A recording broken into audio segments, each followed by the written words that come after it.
자, 혹시 저번 주에 했던 것 중에 좀 기억나는 거 있으세요? 사요소, 사요소? 제사장, 어, 희생제물, 네, 성막, 네. 뭐였을까요? 지성소였나? 아니면 시간. 시간? 네, 시간. 절기, 안식일. 사실. 그거를 성취하신 분이 예수님이시다. 네, 그런 이야기들을 나눴었죠. 좋습니다. 오늘은 이어서 이제 1장부터 7장을 원래 하려고 했는데 좀 곰곰이 생각을 했어요. 사실 저번 주도 책 하나 가져가지고 종이 남나요? 안 남아요?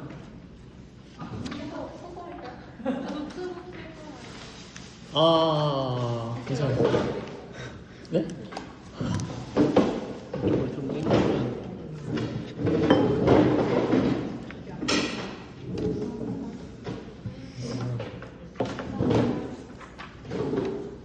제가 이거 드릴까요? 다운. 좋습니다. 네. 그래서 저번 주에도 하면서 제가 또 보니까 생략을 엄청 많이 했더라고요. 제가 건너뛰기를 너무 많이 해서 고민을 많이 했어요. 이렇게 건너뛰면서 하면은 뭐 듣기에는 편하겠지만 그래도 뭔가 조금 아쉽더라고요. 그래서 건너뛰기를 안 하고 네, 시간에 쫓기지 않고 그냥 좀 하고 싶은 생각이 좀 들더라고요. 그래서 최대한 시간 안에 끝내드리되 그 안에 좀 전달할 수 있는 거는 다 전달을 좀 해보는 걸로 한번 하겠습니다. 그래서 오늘은 속죄죄, 속건제는 안 나갈 거예요. 이게 무슨 말이냐면 3장까지만 할 거다. 속죄죄, 속건제는 사실 할 얘기가 조금 더 있을 것 같아서 그냥 다음 주가 아니죠. 다음 주 우리 쉬니까 다다음 주에 저희 뭉쳐서 한 번에 하고 오늘은 이제 3장까지 3장까지 소제까지 화목제까지 하도록 하겠습니다. 좋습니다. 그래서 이제 레위기가 구성이 될 때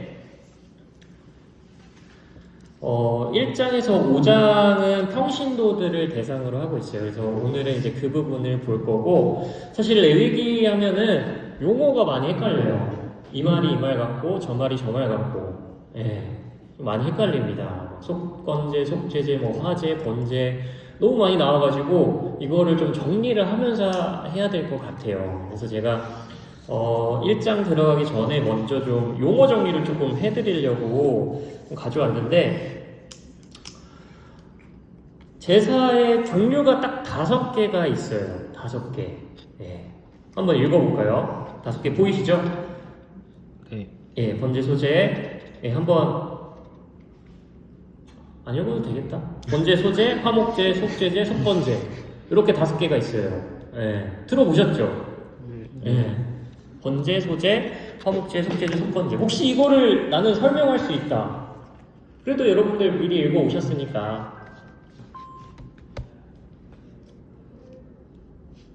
번제는 어떤 거다? 약간 기억나는 거 좀 있으세요? 그 비둘기고 비트. 오! 맞아요. 오, 좋습니다. 오, 좋아요. 또 기억나는 거 있으신 분? 맞아요. 막 되게 여러 가지 개념들이 좀 등장하죠. 그래서 그것들을 한번 좀 정리를 해볼게요. 번제는요, 먼저 간단하게 말하면 다 태우는 거예요. 다 태우는 제사. 다 태워서 이제 모두 바치는 약간 헌신의 제사 느낌이 나거든요. 헌신하는 제사.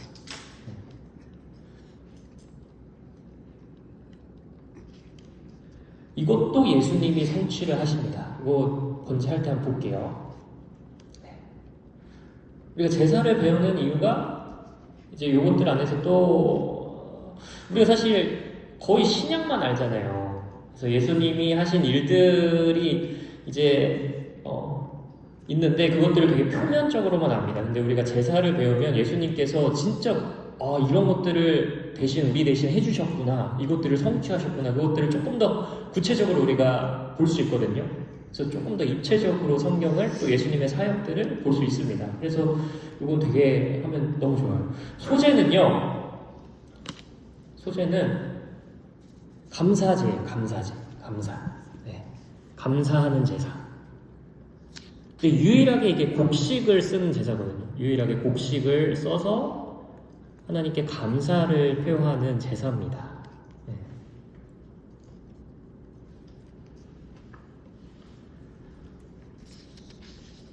화목제는 여러분들 좀 잘 아실 것 같아요.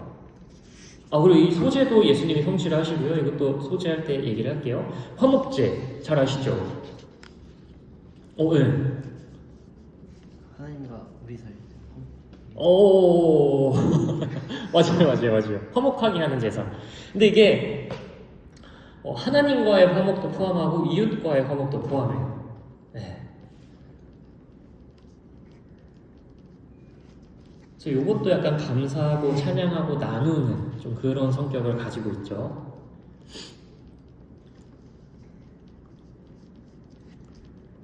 이 화목제도 예수님이 성취하십니다. 이것도 화목제 할 때 한번 보도록 하겠습니다. 또 뭐 있죠? 속죄제. 예. 딱 그냥 이거는 느낌이 오죠. 네, 죄를 씻는 제사. 예. 이거 나중에 속죄제 할 때 할 건데 속죄제 용어가 좀 잘못되긴 했어요. 요거는 나중에 속죄제 할 때 한번 할게요. 근데 어쨌든 우리가 통용되는 용어는 속죄제니까 속죄제도 알고 가시면 될 것 같아요. 이거는 죄를 씻는 제사, 부정결을 씻는 제사입니다. 부정한 것들, 부정을 씻는 제사.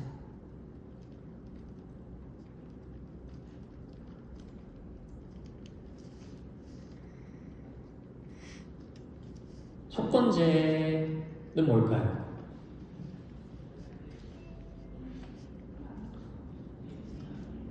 아시는 분? 속건제는요, 배상하는 제사예요. 그러니까 내가 뭔가 하나님이나 이웃에 대해서 그런 어떤 재산상의 피해, 물리적인 피해를 줬을 경우에 그것들을 좀 배상하는 제사입니다. 그래서 속건제에서는 항상 배상이 쫓아와요.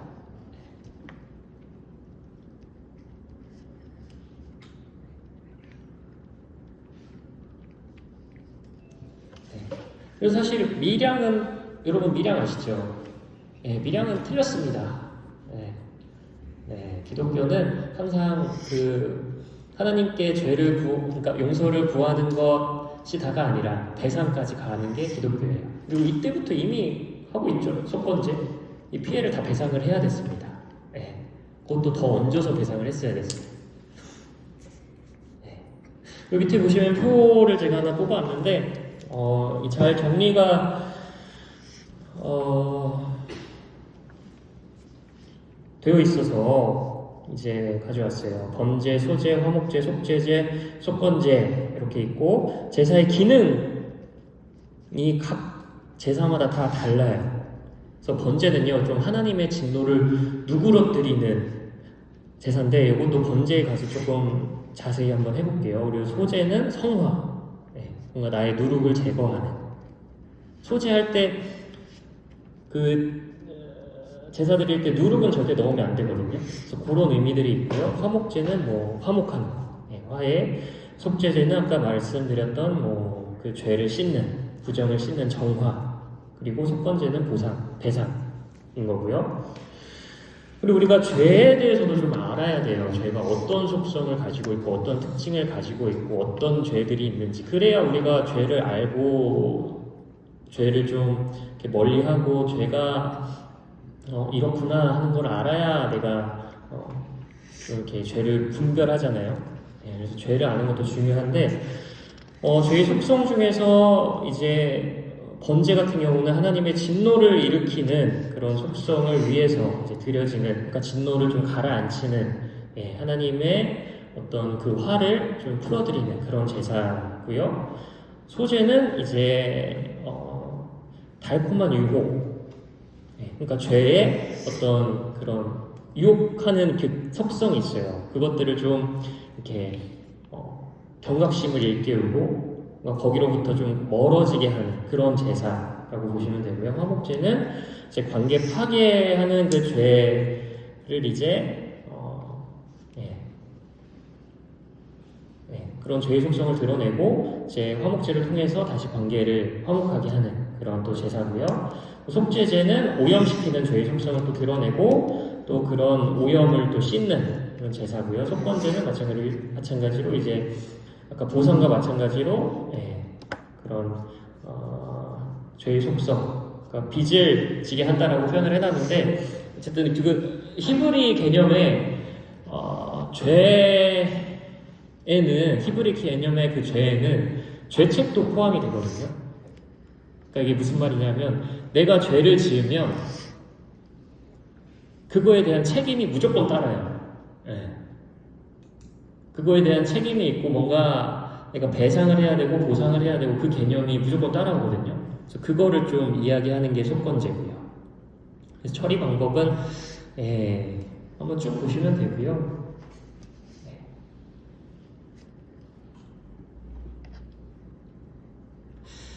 어쨌든 이 5가지의 5대 제사라고 하던데 이 제사를 모두 예수님이 성취를 하십니다. 저번 주에 나눴던 율법의 완성, 예수 그리스도. 그래서 어떤 사람들은 이렇게 얘기해요. 골고다에서 예수님이 십자가에 지셨잖아요. 그 골고다 언덕이 바로 번제단이다, 제단이다. 그 십자가가 바로 제단이다. 그리고 예수님이 거기서 제물이 되셨다. 이렇게도 이야기를 하는데 어쨌든 이 제사들을 보면서 또 예수님께서 어떻게 성취하셨는지 이제 신약 성경까지 그리고 지금의 우리에게 또 어떻게 적용이 될지 한번 또 살펴보도록 하겠습니다. 그리고 제가 참 까먹었는데 질문 다들 뽑아오셨어요? 질문은 근데 이제 마치기 한 10분 전, 5분 전 그쯤에 한번 해볼게요. 왜냐하면 이거를 하면서도 질문이 해소가 될 수도 있으니까 마지막 이제 타임에 한번 해보도록 하겠습니다. 다들 3가지씩 뽑아 오셨어요? 못 보셨어요? 괜찮아요. 도영진이 뽑으셨어요? 급하게. 어려 뽑으셨네. 뽑으셨네. 좋습니다. 은영자매님도 뽑으셨어요? 좋습니다. 은지자매님 저번 주 그거 들으셨어요? 영상? 네. 오. 근데 배속으로 듣게 되더라고요. 카메라 나오네.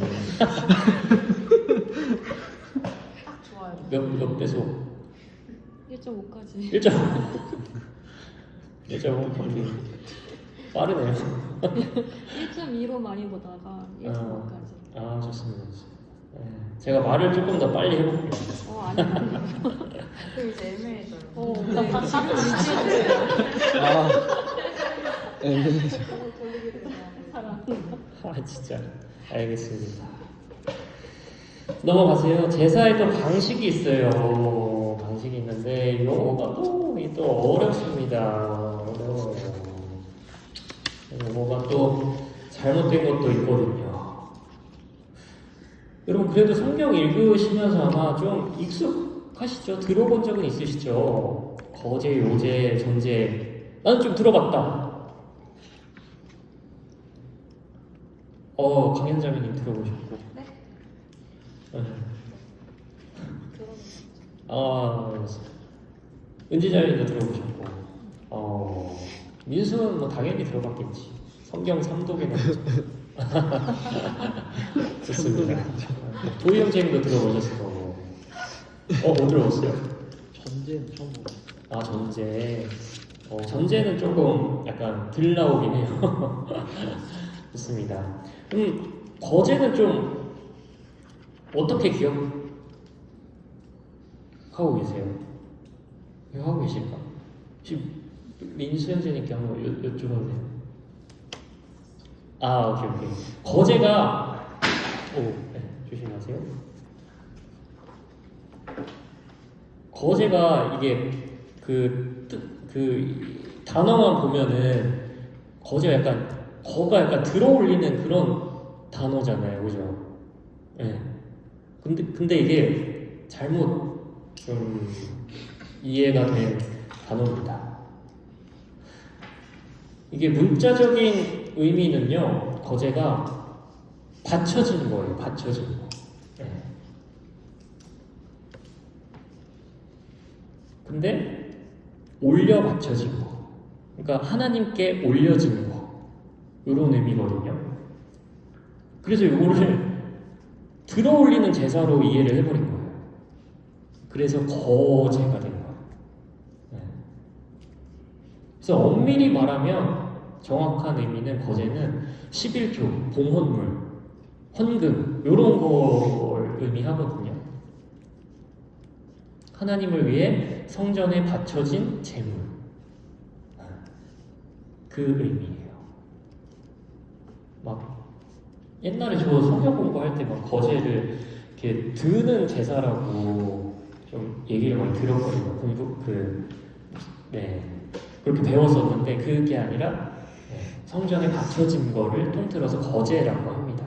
그러니까 거제 용어 자체가 좀 잘못됐어요. 오해가 좀 있었어요. 이 동작에 대한 단어가 아닌데 이제 지금까지는 동작으로 이해를 했던 거죠. 요제, 요제.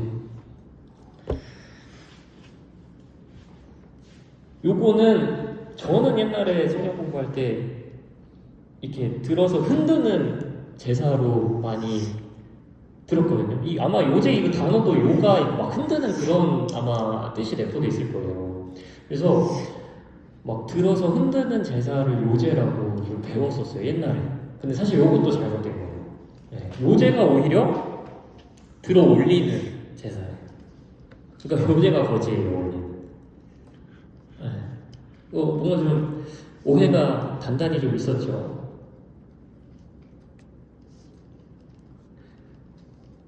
사실 여러분들이 이제 그 제사 배우면서 보시겠지만 이 제물의 양이 사실 많아요. 많아서 이거 들고 흔들 수가 없거든요.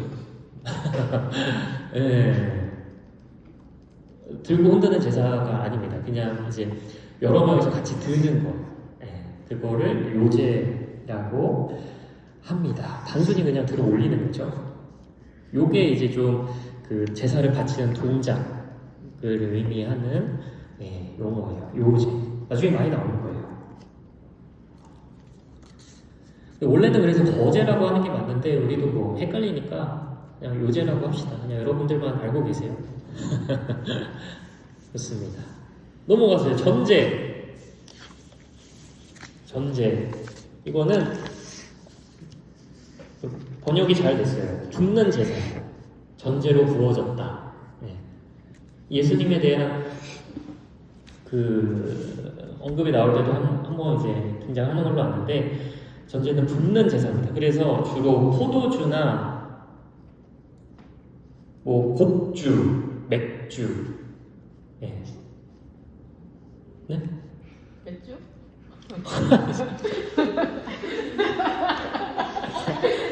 맥주에 이렇게 유독 반응을 아니 맞아요? 맥주라고 한 거 맞아요? 네, 맥주. 보리. 그때 있었어요. 보리. 집에도 있었어요. 네, 보리도 있고 밀도 있고. 술은 뭐 어딜 가나 있습니다. 자매님 집에도 없어요. 없죠? 휴. 장난. 네? 하여튼 전제, 붓는 제사. 그래서 막 포도주, 독주, 막 곡주, 맥주 이런 걸 붓는데 하나님이 뭐 술을 좋아하신다 이런 건 아니고요. 그냥 어쨌든 기름도 부어요. 기름도 붓고 하나님께 이런 음식을 바친다라는 의미에서 전제라는 또 그런 제사 행위가 있습니다. 근데 그 제단 위에다가는 못 부어요. 네. 그 출애굽기 할 때 기억나실지 모르겠는데 그 제단에다가 이제 제단에 불을 꺼트리면 안 되거든요. 그래서 그거는 계속 타올라고 있어야 돼요. 언제까지? 그래서 이동할 때도 이동식 제단이 따로 있어서 그 불씨를 안 꺼트리려고 네, 무던히 노력을 하거든요. 그래서 그 제단 위에다가 부으면 꺼지니까 네, 거기다 붓지는 않고 그냥 벽면에다가 부었을 거라고 이제 생각을 하시면 됩니다. 그래서 전제가 있어요. 이것도 나중에 나올 거예요. 많이는 아니지만. 고르반, 기타 제사 용어로 넘어가면요. 고르반이 있어요. 고르반.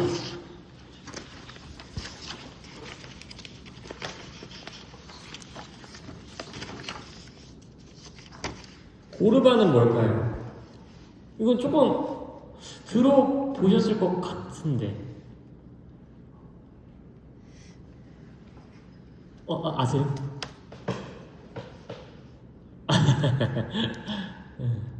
고르반. 네. 자르반 아니고. 죄송합니다. 아이고, 게임이 뭐. 죄송해요. 그냥 무시하시면 되고요. 고르반이라는 게 있거든요. 이게 뭐냐면 성전에 아까 받쳐진 그 이제 헌물들을 그 거제라고 했잖아요. 근데 그거 말고 좀 더 폭넓게 네. 성전에 바칠 거 그리고 받쳐진 거 그 모든 것들을 합해서 고르반이라고 합니다. 돈 플러스 이제 뭐 짐승, 뭐 재산 다 포함해요. 그것들을 다 고르반이라고 합니다.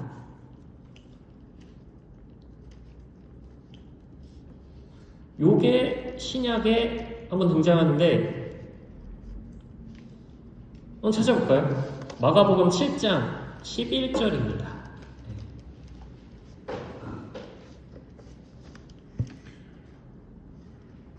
자매 혹시 성경 어플이 있으세요? 있으세요. 신약에 있습니다. 신약 두 번째 권 마가복음 7장 11절. 네, 같이 보시면 돼요. 같이 보시면. 좋아요. 찾으셨나요? 네. 그럼 우리 준표가 아직 못 찾았구나. 그러면 우리 은지장님 한번. 너희는 이르되 사람이 아버지에게나 어머니에게나 말하기를 내가 드려 유익하게 할 것이 고르반 곧 하나님께 드림이 되었다고 하기만 하면 그만이라 하고. 네, 고르반 나오죠. 이게 예수님이 고르반을 비판하는 장면인데 왜 비판하시냐 하면요. 이때 당시에는 이제 예를 들어서 이 아이패드를 내가 고르반 할 거다. 고르반, 이건 고르반이다. 이렇게 선포를 하면은 이거는 이제 성전 기물이 되는 거예요. 성전에 바쳐진 제물이 되는 거예요. 그래서 함부로 내가 쓸 수도 없고 누가 쓸 수도 없어요. 네. 이건 지금 내가 보관은 하고 있지만 이거는 언젠가 하나님께 드려야 될 그런 이제 제물이 되는 거예요. 근데 그렇게 고르반을 설정해놓고 나중에 성전에 드려요. 그리고 나중에 뒷공문으로 가서 그걸 다시 회수해 옵니다. 이게 그 예수님 당시에 좀 성행했던 불법이었어요. 네. 그러니까 고르반이 사실 아무 의미가 없는 거죠. 근데 일단 고르반이라고 선포하면 내 재산이 없는 게 되는 거니까 이제 부모님을 공양하고 누군가 막 도와달라고 할 때 나 돈 없다. 다 이거 성전에 속한 거다. 이렇게 할 수가 있는 거죠. 그래서 그런 행태들이 좀 있었대요. 부자들 사이에. 그래서 예수님이 그런 것들을 좀 비판을 하시는 겁니다. 고르반을 핑계 삼아서 자신의 어떤 재산을 보호했던 거죠. 예수님 시대에.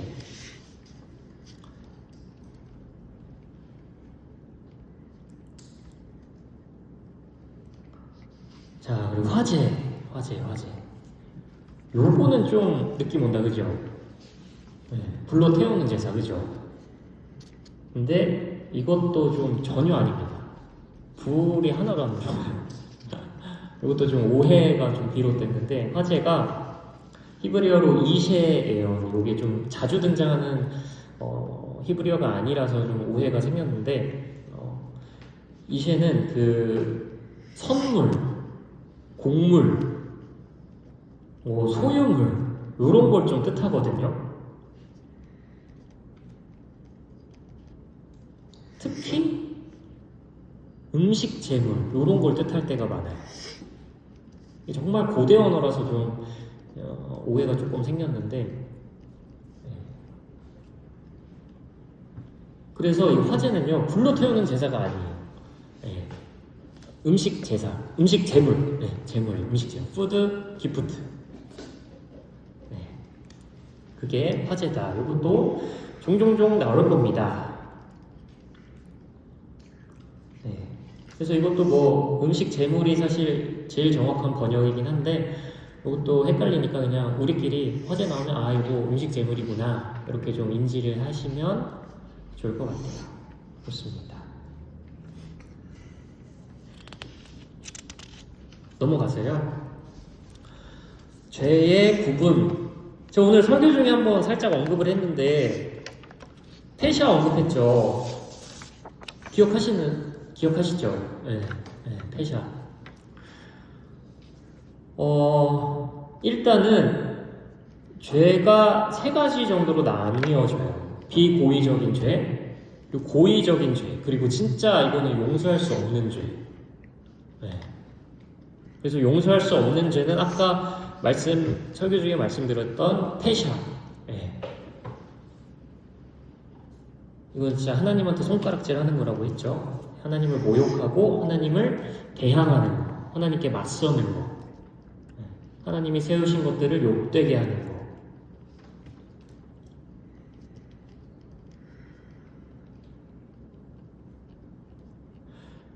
요거는 성경에 목이 곧은 태도라고 종종 등장하거든요. 여러분들 아마 보셨을 때 목이 곧은 백성들이라는 표현이 나오는 걸 조금 보셨을 거예요. 근데 그게 페샤입니다. 예. 그래서 원칙은 페샤를 저질렀을 때 원칙은요 직결 심판이에요. 바로 죽어요.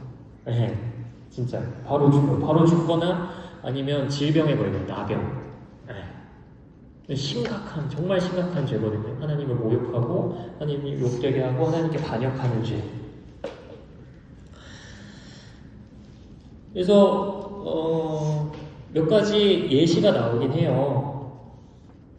아론의 두 아들, 이제 다른 불로, 그러니까 하나님이 말씀하신 불이 아닌 다른 불로 제사를 지내다가 이제 죽거든요. 예, 그런 케이스도 있고 또 고라의 이 땅의 반역죄도 있고 이거 나중에 좀 할게요. 그리고 미리암이 모세를 비방했을 때, 출애굽기 할 때 그 미리암이 모세 누이거든요. 근데 그 누이가 이제 모세를 욕합니다. 모세는 이제 이스라엘의 지도자였는데 그 지도자를 욕했을 때 미리암이 이제 심판을 받죠. 나병이 납니다. 그래서 쫓겨나요. 하지만 모세가 기도해 주니까 이제 하나님이 용서해 주시죠. 그거 하나님의 재량이에요. 용서해 주시고 안 해 주시고는 하나님께 달려있는. 그렇습니다. 어쨌든 페샤도 근데 하나님께서 회개의 기회를 주시긴 하죠. 회개하면은 또 용서해 주시기도 하시고. 하지만 기본적으로는 용서받지 못하는 죄악이다 생각해 주시면 됩니다. 이거 신약에도 나오죠. 뭔지 아세요? 힌트. 성령.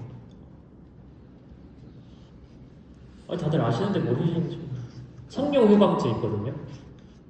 처음 들어보세요? 들어봤죠? 네. 누구든지 성령을 모독하는 사람은 용서받지 못한다. 회방하는 사람은 용서받지 못한다라는 구절이 신약이 나와요. 이거 비슷한 맥락이에요. 성령께 이제 반역하는 죄. 그렇습니다. 약간 죄 얘기하니까 좀 무섭죠.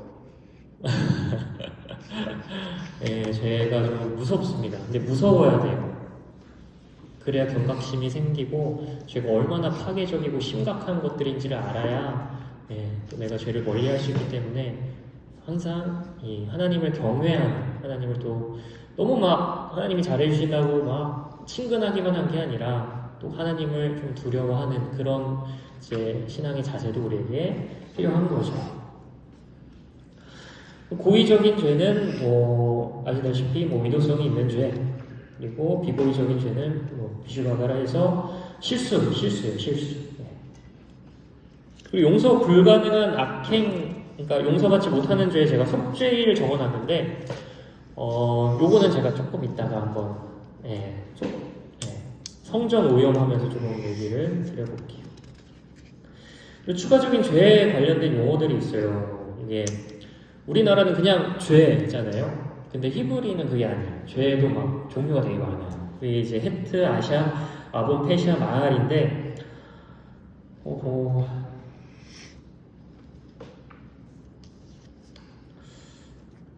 요거는 제가 그냥 나중에 속죄제, 속건제 하면서, 이게 그때 많이 나오거든요.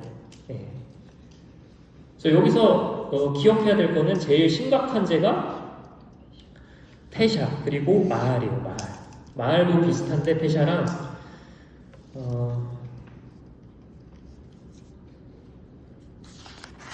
그러니까 페샤보단 덜 해요. 근데 어쨌든 마할도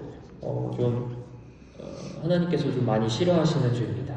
뭐냐면 이제 하나님의 약속이나 하나님의 것들을 좀 가볍게 생각하는 것들. 그러니까 가볍게 여겨서 좀 이렇게 약속을 좀 어기거나 아니면 하나님이 거룩히 세우신 것들을 좀 이렇게 존중하지 않는다거나 그런 죄. 그래서 마할도 사실은 직결 심판의 예가 하나 있어요. 또 우시아라는 사람이 이제 그냥 마음대로 성소에 들어가서 향 피우려다가 그 나병 나는 얘기가 있거든요. 이것도 직결 심판의 예가 하나 있습니다.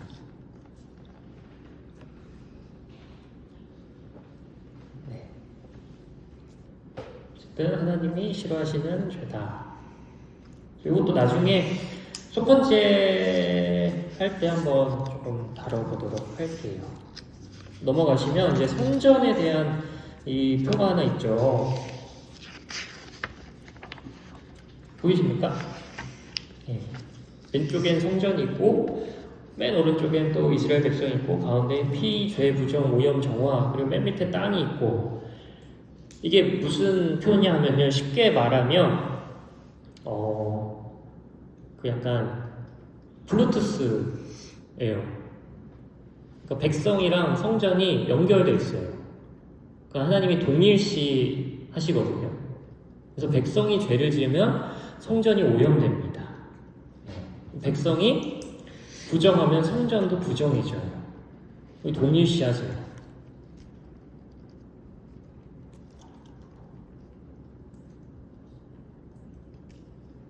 그러니까 백성이 곧 성전인 거죠. 내가 곧 성전인 것처럼.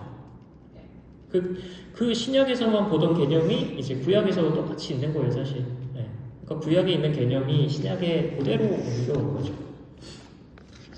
말씀 한번 찾아볼게요. 출애굽기 24장 6절에서 7절입니다. 창세기 다음에 있어요. 창세기 다음에 출애굽기 24장 6절에서 7절 말씀.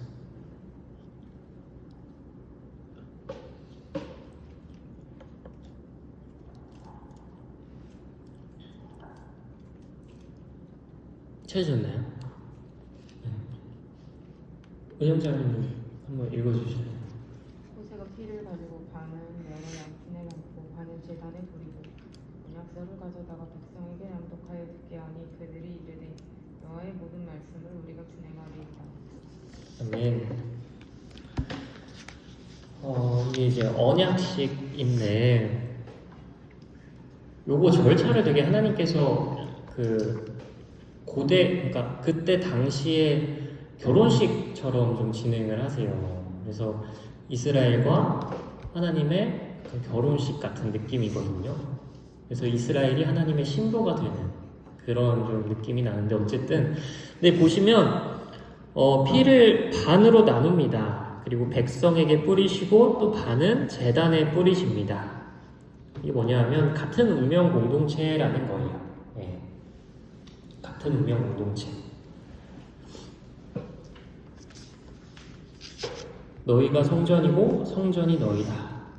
내가 성전에 임하듯이 너희와도 함께할 거다. 이게 유기적으로 굉장히 연결이 되는 거죠.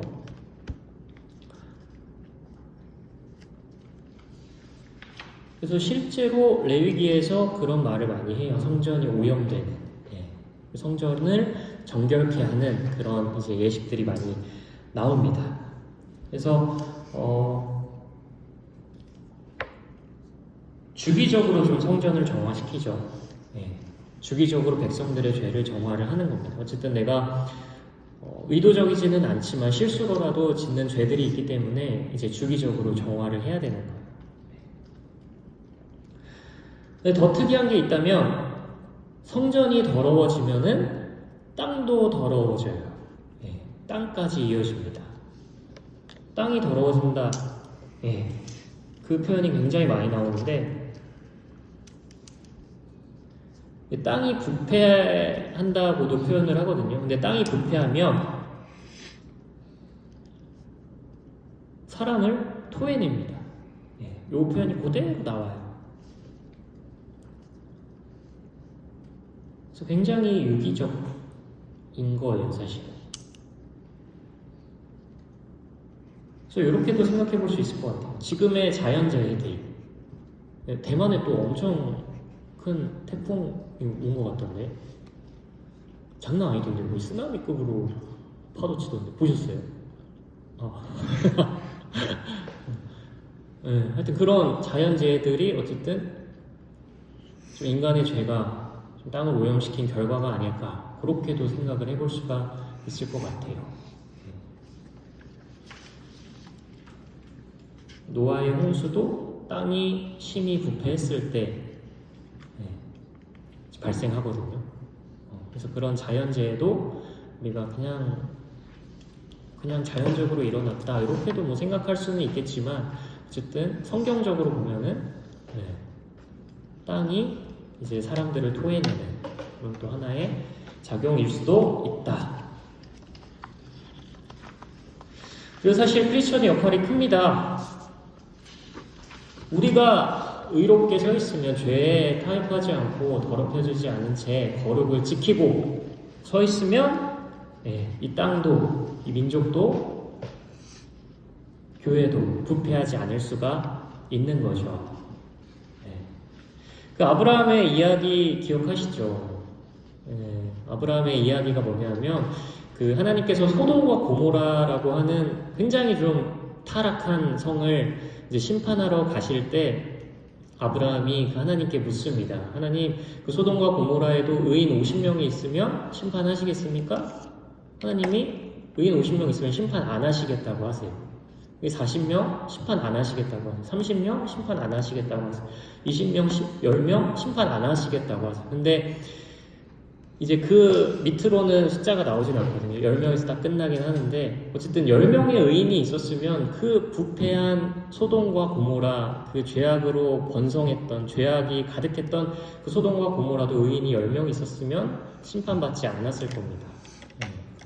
그래서 내가 이 땅을 살릴 수도 있는 거예요. 나의 거룩이, 나의 의가 이 땅을. 이 땅 하면 너무 좀 범위가 크죠? 우리 리프, 우리 가족, 우리 반, 우리 학교, 우리 직장, 우리 교회를 살릴 수가 있는 겁니다.